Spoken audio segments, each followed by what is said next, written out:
যে দিনটার অপেক্ষায় ছিলাম সেই দিনটা আজ চলে এসেছে।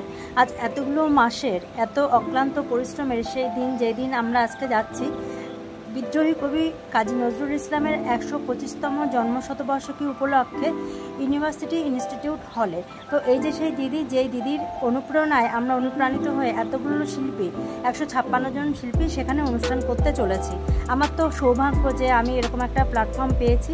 দিদি তোমাকে অনেক কুর্নিশ, একদম ছোট করবো না, মানে যেটুকু না বললে নয়, একদম সেটুকুই আমি বললাম।